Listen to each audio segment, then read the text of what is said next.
Mikesha hii ya sasa hivi ya kirokole ni ya kipagani. Mikesha hii ya sasa hivi inayofanyika ni ya kuibiana pesa, watu wanapigana pesa. Wachungaji wameongeza siku za kutafuta watu pesa, kuwalia washirika watu pesa. Mikesha inayoendelea sasa hivi ni ya kipagani, ni ya kupiga watu pesa. Manabii hawa ndio wanatengeneza mikesha. Utakuwa na mkesha sijui wa kuvuka. Hakuna mkesha wa kuvuka. Eti kutakuwa na mkesha wa kuvuka, wakina Mwamposa wanazungumza mkesha wa kuvuka mwaka. Hakuna mkesha wa kuvuka mwaka. Hakuna mkesha wa kuvuka mwaka. Eti kwamba tunaenda kukesha mkesha wa kuvuka mwaka. Tutavuka mwaka, mkesha wa kuvuka mwaka. Haupo mkesha wa kuvuka mwaka kiroho. Mkesha kama hujajiandaa kiroho hautavuka mwaka. Hata ukienda kukesha kama huo mkesha ambao anautangazia Mwamposa na anasema kwamba tukakesha mikesha ya kuvuka mwaka.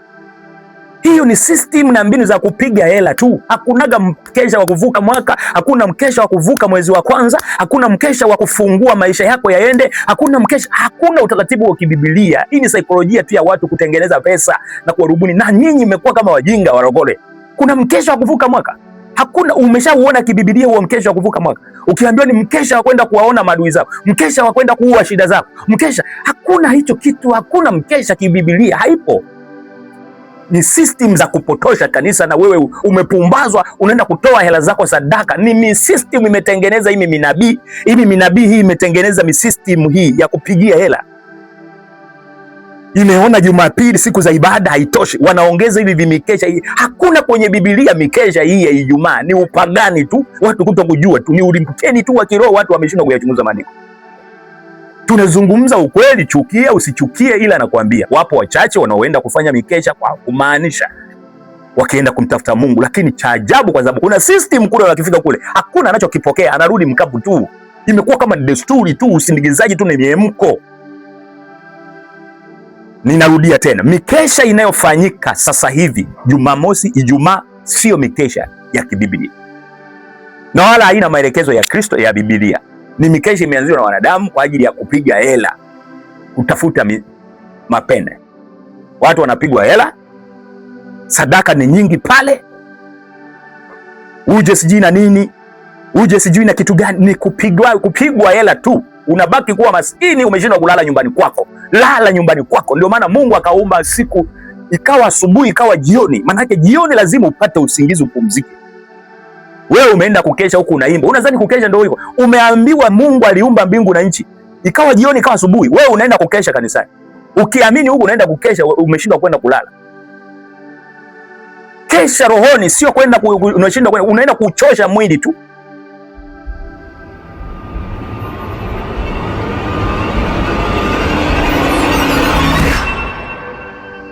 Shalom. Bwana asifiwe sana, wana binti za Mungu, na kusalimu katika jina la Yesu Kristo wa Nazareth.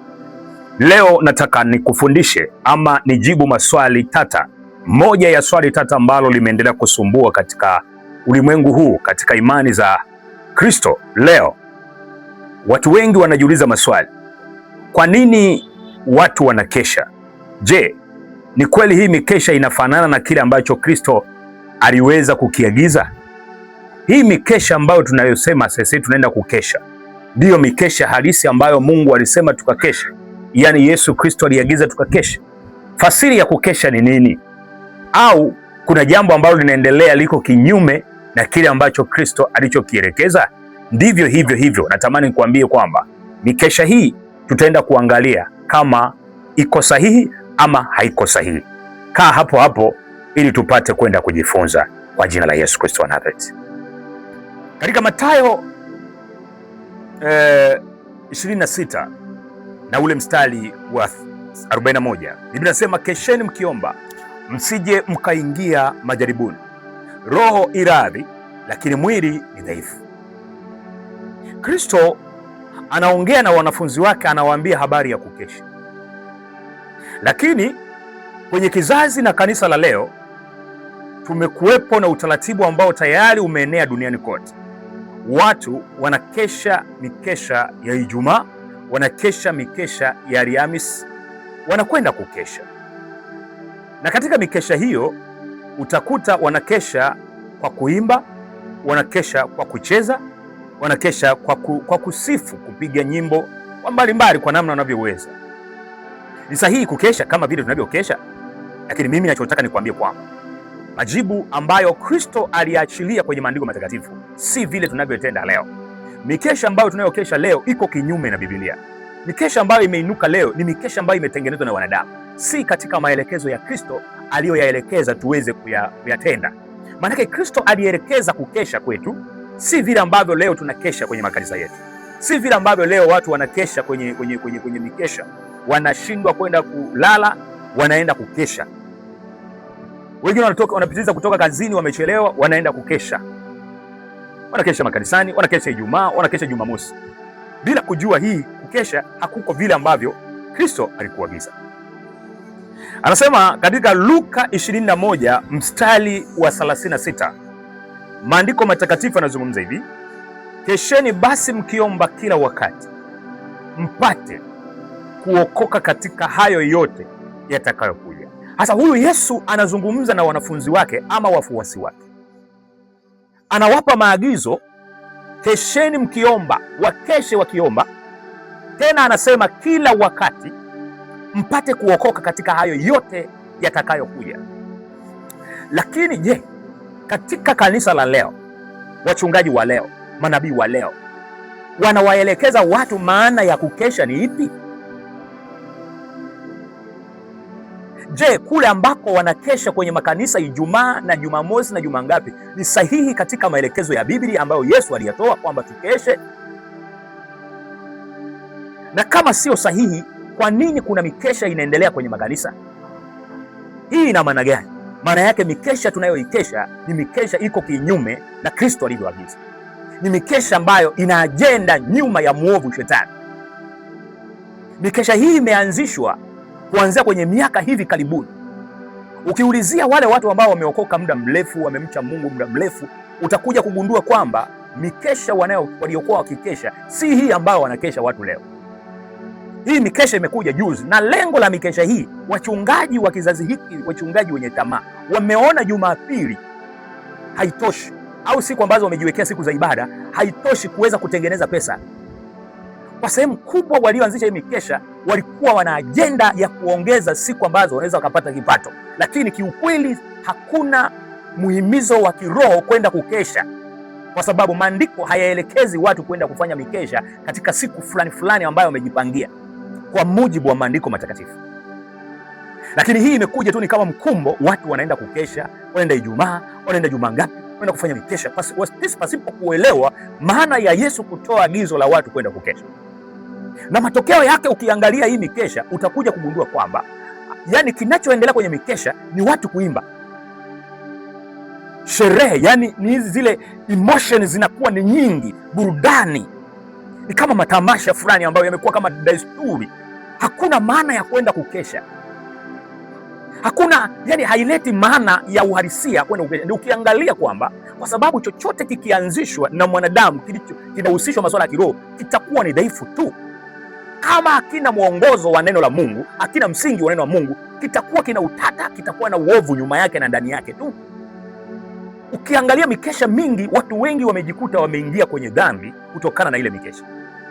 Watu wanaenda kwenye ile mikesha ni kama matamasha, ni kwenda kukutana, ni kama klabu vile ambavyo wanaenda kukutana klabu, wanaenda kwenda disco, wanaenda kwenda kukula starehe, ni kwenye mikesha. Na watu siku hizi wanapanga kwenda kwenye mikesha kukutana kwa ajili ya uovu, tutakutania kwenye mikesha. Kwa sababu mikesha haina msingi halisi wa Biblia. Lazima kuna changamoto tu, kwa sababu ni kitu ambacho kimeanzishwa na mwanadamu, hakuna maelekezo ya Biblia, ila tumekuja kufata mikumbo, kwa sababu sisi wanadamu tuna tabia ya kufata wengi wape, ila hatufuati maelekezo ya Biblia. Na unapozungumza hivi, kuna mioyo ya watu inauma, kwa sababu wapo watu ambao wanakwenda kabisa wakiwa wana lengo baya ndani ya mikesha, na wametengeneza hizi ajenda. Wachungaji mioyo inawauma hapa ninapoongea, kwa sababu unaona kama huyu mtumishi vipi, nasema natuharibia. Lakini katika hili kundi la watu ambao wanaenda kukesha, lipo kundi jingine ambalo linaenda kukesha kwa kumaanisha kabisa ndani ya mioyo yao, japokuwa hawaelewi kwamba kukesha kuna mantikali gani, lakini wanaenda kumtafuta Mungu kweli kweli, lakini wanatoka wakiwa makapa, kwa sababu system iliyowekwa kwenye mikesha kwa sehemu kubwa haina kabisa msingi, hakuna ule utaratibu kwamba tunaenda kukesha kufanya nini. Maelekezo ya Kristo kwenye mikesha ni kwa ajili ya nini? Tunakesha kwa ajili ya nini? Kwa fasiri halisi haipo. Kwa hiyo hata wale watu wanaenda kwa nia njema hawapati kitu kilicho sahihi, wanatoka wakiwa kapa, japokuwa wamekwenda wakiwa na nia njema. Sio wote wanaokwenda kwa mikesha ni watu wabaya, lakini wanakwenda wakiamini kuwa tunaenda kufanya kumtafuta Mungu. Na unapofika kule katika ile harakati ya kumtafuta Mungu, kwa sababu sehemu kubwa ya mikesha sasa hivi imebeba uovu mkubwa tu, haimsaidii mtu yeyote, ni kwenye burudani, ni kama disco. Unaona, kwenye disco tu ni kama sehemu ya kukutania tu kwa ajili ya kufanya uchafu tu ndani ya makanisa, ambao shetani amegeuza kana kwamba ni sehemu ya kwenda kufanya ibada ama kwenda kutafuta ukiroho zaidi. Bandia ni mikesha ambayo ni bandia, ambayo Kristo hakuiagiza, ambayo Kristo hakuielekeza, isipokuwa ni takwimu na akili za wachungaji ambao wameamua kutengeneza mfumo wa kujiongezea sadaka. Wameona Jumapili haitoshi, wengine wameona Jumamosi haitoshi, wengine wameona siku fulani ambayo ni ya ibada haitoshi, wakaamua kutengeneza mikesha. Lakini fasiri ya Yesu Kristo kutuelekeza kwenda kukesha ilikuwa ni nini? Katika Luka 21 na mstari wa 66 inapozungumza, Yesu anatoa maagizo, kesheni basi mkiomba kila wakati mpate kuokoka katika hayo yote yatakayokuja. Maana yake kila wakati, sio siku maalum, sio ibada ya Ijumaa, sio tamasha kuimba, sio kufanya maburudisho. Maana ya Yesu kukesha, alizungumza ni rohoni mwetu. Tuwe macho kwenye roho. Uwe kazini, unatakiwa kukesha rohoni. Uwe machimboni, unatakiwa kukesha rohoni. Macho yako yawe rohoni. Unaweza ukawa kimya, lakini ndani yako unazungumza. Rohoni mwako umelala katika macho, umelala katika usingizi wa kawaida, lakini roho yako inakesha. Msisitizo wa Yesu kusema tukeshe ilikuwa ni kwamba kuweza kuwafanya watu wajiandae katika majaribu ya siku za mwisho. Watu wawe tayari, wawe wasafi, wajitakase. Hiyo ndiyo maana ya kukesha kwa Kristo aliko kuzungumza. Lakini leo watu wanaenda kufanya mikesha kinyume na Kristo. Wamefanya kama desturi ya kidini fulani, wamefanya kama miemko ya watu fulani, wanaenda kukutana mahala fulani kwa desturi, pasipo kujua msingi wa kukesha. Msingi wa kukesha ni kujitakasa. Msingi wa kukesha ni kutubu dhambi. Msingi wa kukesha ni kujipeleleza. Msingi wa kukesha ni popote, mahala popote, pasipokuwa na masaa maalum, sio siku maalum. Na hiki kimekuja ndani ya watu, wanasubiria siku ya mikesha ndipo waende kukesha. Inatengeneza siku zote kupumbaza roho za watu. Yaani ule ukiroho umezidi kufinywa, kwa sababu wanapokwenda kule ni kwenye burudani na wanategemea nitakesha. Wengine wanapoanzisha makanisa ili waonekane kuwa ni watu wa kiroho sana, ndio unakuta hapo wanapiga kelele huko, watu hawalali. Unajua Wakristo wamekuwa kama, yani wamekuwa kama sometimes kama waenda wazimu. Watu wamefungua kanisa hapo karibu na nyumba za watu, karibu na nyumba za watu. Wanaamini sisi tuko kwenye mkesha, wanaanza kupiga vyombo, wanapiga makelele, wanatoa sauti, wanakela watu, wakiamini wao wanakesha vile alivyomwelekeza Kristo. Lakini maelekezo ya Yesu kwenda kufanya mikesha sio sahihi. Yesu hakutoa maelekezo haya Biblia. Yesu alitoa maelekezo ya kukesha ni kiroho. Yesu alitoa maelekezo kiroho. Yesu alitoa maelekezo ya kukesha katika kuomba. Uwe kazini, kesha. Unauza maji, roho yako ikeshe. Uko ziwani, roho yako ikeshe. Ni kutafuta utakatifu, ni kuwa active, usije ukafika umejaribiwa ukakwama. Maanake mikesha ya rohoni inatafuta tuwe na nguvu za kiroho muda wote. Hiyo ndiyo maana ya kukesha kiroho kibiblia. Kwa hiyo majibu ya watu ambao wameniuliza nimeendelea kuyajibu hivi hivi. Hiyo ndio maana ya kukesha kwa Kristo. Hii mikesha iliyopo ni kutafuta hela, na watu wameamua kutafuta sehemu wajipatie kipato cha fedha. Katika Marko 13 na ule mstari wa 33, maandiko matakatifu yanasema hivi: angalieni mkeshe, kwa maana hamjui ni wakati gani utakuwa ama atakuja ama mtaingia kwenye majaribu. Angalieni na mkeshe, kwa maana hamjui ni wakati gani utakuwa. Marko 13:33. Kwa kumbe tulitakiwa kuwa active rohoni muda wote, sio siku za Ijumaa. Hii mifumo inayokuja hii ni propaganda tu. Yaani ni heli mtu amebaki hapa ambaye anakesha muda wote, ni desturi. Yeye ambaye ni lifestyle yake. Muda wote yuko anasoma neno. Kukesha kuna mambo mengi, kuna kusoma, kuna kufunga, Ndio neno kukesha haliwi tu neno la kukesha sijui namna gani vipi. Kukesha kuna kuja kibiblia, ndani yake kuna kufunga, ndani yake kuna kujinyima kula kabisa. Huko ndiko kukesha kwa Biblia kuna kuelekezwa. Unaweza usiende kwenye hiyo mikesha hiyo ambayo imeenda kufanyika sasa hivi ni kama matamasha tu ya maburudani tu, lakini ukawa nyumbani tu kwa sababu ni lifestyle ya maisha yako ya rohoni muda wote, ukamshinda mtu yule ambaye anaenda kukesha kila siku ambazo wanazipangia, na Mungu akakutazama katika viwango vya tofauti, na ukawa umeng'aa tofauti kuliko siku zote. Kwa hiyo mikesha ambayo inayofanywa leo ni mikesha iko kinyume na Biblia inavyoelekeza, kwa sababu kwanza hii mikesha inapewa muda mwingi, ni burudani. Muda mwingi kwenye mikesha sasa hivi ni burudani, ni kurukaruka, ni kupiga makelele tu, lakini kilichokusudia kwenye mikesha ni toba. Hata tukiileta sasa kwamba hii mikesha turuhusu kwamba tumekubaliana tukakeshe siku hiyo, hakuna toba ndani yake. Mikesha iliyokusudiwa katika Biblia ni watu wawe katika toba, ni mtu akae katika toba, sio kwenda kuimba, sio kwenda kudansi, sio kwenda kwenye sherehe, burudani kama inavyofanyika leo. Maana ya mkesha, tunapaswa kukesha hata kama tumelala, lakini roho zetu zinakesha, ziwe active kiroho, tujitakase. Hiyo ndio mantiki ya kukesha. Kwa hiyo watu wa Mungu, tuyachunguze maandiko na tuyaelewe. Tusiwe Wakristo wa kufuata mkumbo. Shida ya kanisa la leo ni wafataji wa mkumbo. Tumekuwa watu wa kufuata mikumbo kuliko kawaida. Hii mikesha imekuja tu juzi hapa, haikuwepo enzi hizo watu wanaokoka miaka hiyo, haikuwepo. Fuatilia historia vizuri, waulize vizuri.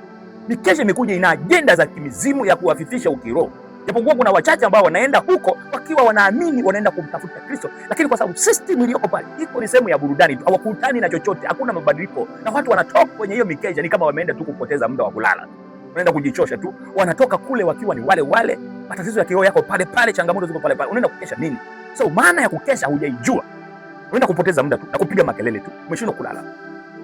Maana ya kukesha kibiblia ni kuwa active roho, ni kuwa muombaji muda wote, kuwa msomaji wa neno muda wote, mtu wa kufunga muda wote, ni mtu wa kumtafuta Mungu, msomaji wa maandiko, mchunguzi wa kujua maandiko, kujua lamani za Kristo, kujua mapenzi ya Mungu, kujua majira ya kurudi kwa Kristo, kujitakasa.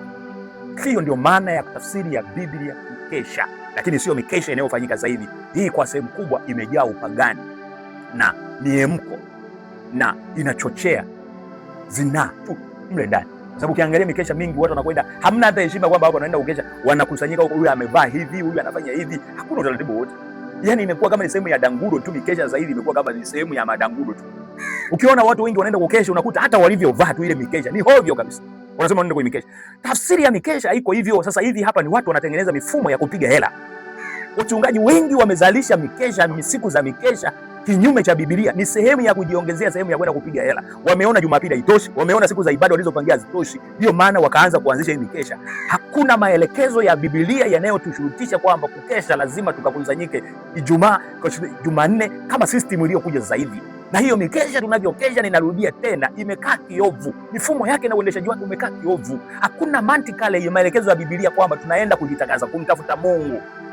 Maana lengo la kukesha kibiblia ni kumtafuta Mungu, kujitakasa na kujiweka active. Lakini hii mikesha ni burudani, ni kama matamasha tu, na ndio unachukua muda mrefu, ni kuimba tu, ni kucheza, ni kudansi, mwimbaji huyu amekuja, mwimbaji huyu ametoka. Yaani ni desturi fulani.